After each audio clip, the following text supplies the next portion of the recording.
Hello and welcome to Words of the Mothers. I'm Zena, mum blogger behind wordsofthemothers.com, and this is what's coming up on today's show. It's really, really good. I'll be catching up with wildlife expert and Discovery presenter Christie Harrison. She's beautiful, hilarious, and I should by rights hate her, but she's just so darn lovely. Later, with Ruth Wiles of Clifton Wine School, I'll be trying the best whites available to buy in the supermarkets. But before all that, let's have a bit of potty talk. Okay, Anna, you've very kindly been our mum guest, so I thought we'd get to know you a bit more. Lovely. So, Anna Hughes of me. Banana in My Hair. Anna Banana. That's me as well. Am I the first to have ever said that? No. I didn't think so. If I'm anything, I'm predictable. That's all right. I like it. So why don't you start by telling us a bit about Banana in My Hair, your blog? Okay, well, it kind of started because I've always loved writing. I was the annoying kid at primary school who, when asked to write a short account of my weekend, I would produce 50 sides of A4 to my teacher, much to her dismay.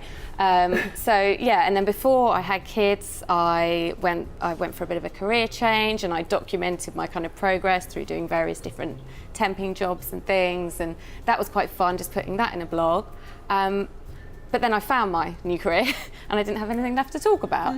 So I didn't write for ages, and then I had kids, and suddenly I had all of this material. Wealth of experience. Yeah, which looking back was mostly poo related, but actually at the time it was just nice to kind of get it out there, get it on paper, and also it was nice to know I could still string a sentence together. Which I wasn't sure if I still could. It's so true. It's cathartic. Yeah, it definitely is. I think writing is always cathartic anyway, but I think when you're in that kind of zone where it's a stuff storm, and you can't, you know, and it's kind of, you can't quite get your head around like what's happened. You've gone from having the freedom to go to the loo whenever you want to not having the freedom. It's you are resentful. Anyone who says they're not is a liar. That's true. Or I'm just jealous of. So tell us about the app you work on, Screen Time, is that right? Yes, that's one. It's an app designed to help parents manage the amount of time that their kids spend on their devices. So it was made by a father of 3 who was fed up with not seeing his kids' faces anymore, and their bikes were in the shed and hadn't been touched for months. He was a developer himself, so he thought, I know, I'm going to make an app to help me stop them from going on their devices all of the time. One big problem he was having as well was this, just asking them to turn the devices off always caused a massive row. I don't know if you have this at home with your kids.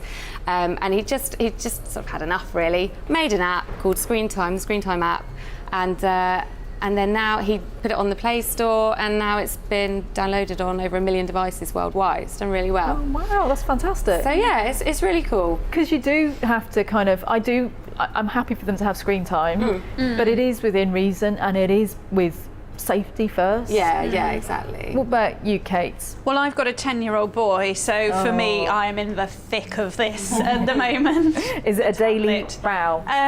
Yes, daily row, yes, hourly row, sometimes. No, he's not too bad. But the features I think would be brilliant are the just being able to see what he's been viewing. I mean, I do have parental guidance, parental setups on the tablet, so he is restricted, but then there is YouTube, which is a whole amazing but slightly scary world of what they can access on that, because things can just be, well, this is related. Yes, so exactly, and before you know it, you're linked through from something harmless, you know, from him looking at Pokemon characters, he's linked through to something else. So I think that's brilliant, and the time as well, the arguments are over how long he has on it, and then, you know, I say, right, come on, tea time. Well, I've just got to do this, I've just got to this level, and you kind of think, oh right, okay, and you let it go, and you let it go, and then come on, get your shoes on, first fingers on the table now.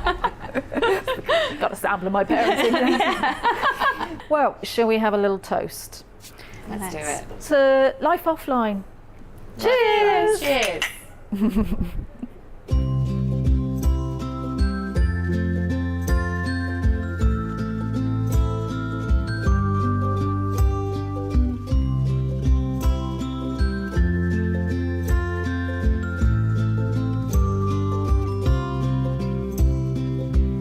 Okay, joining me today on Words of the Mothers is our very special guest, Discovery presenter, Christie House. Welcome, Christie. Hi, thank you for having me. You look lovely. You look great too. Thank you. I was fishing. Yeah, You passed that test.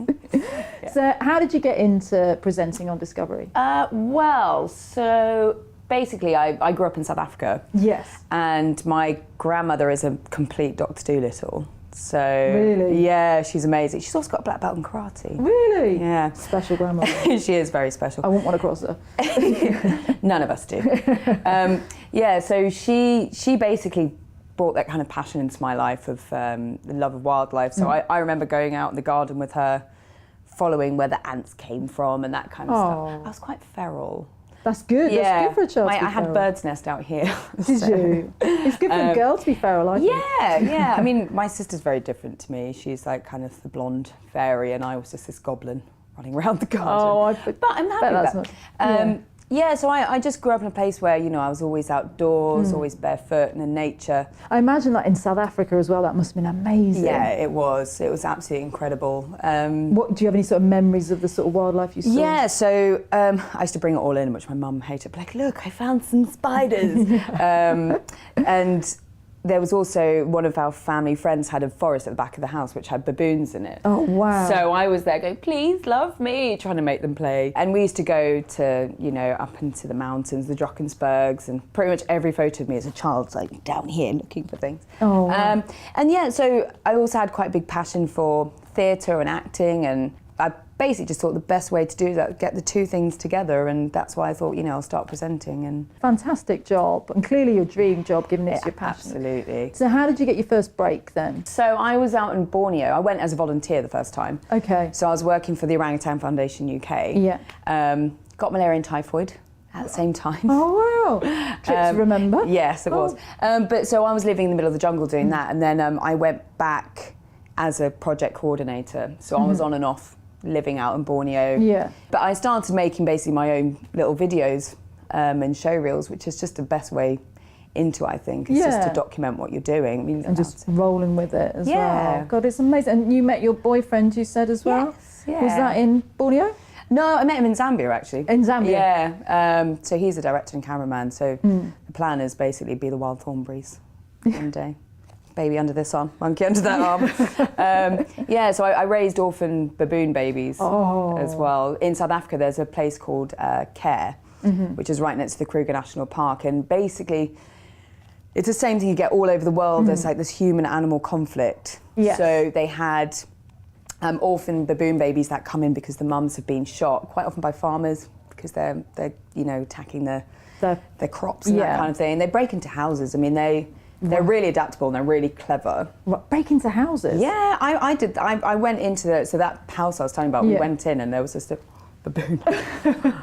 And they can be quite aggressive. Yes. So the woman who set that up, she basically said, do we have to wait for a species to be on the brink of extinction before we care? Yeah. So I went out there and basically became a baboon mother. Oh. So I've been a mum in some ways. Yeah, well, I was going to ask, is it a bit like looking after Completely. Is it? Absolutely.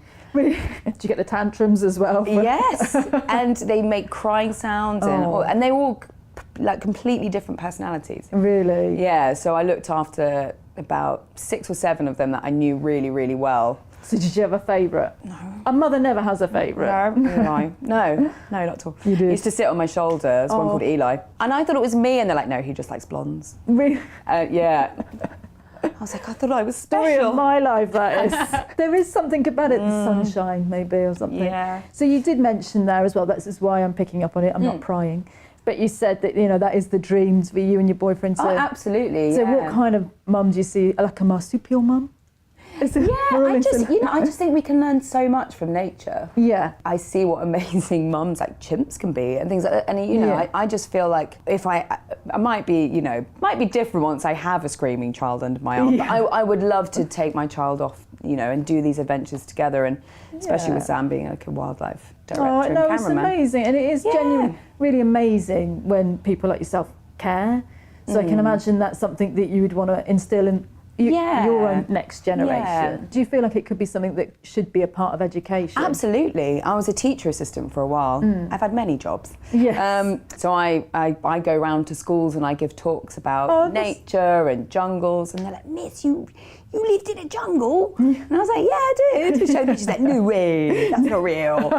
Yeah. Shut up, you never did. Yeah, you did what? And it was great. And then they all started, getting really into wildlife and nature, because I think there's a fear factor there sometimes as well, especially with city kids. Time for a quick break, but don't go away because there'll be more from Christie in part 2.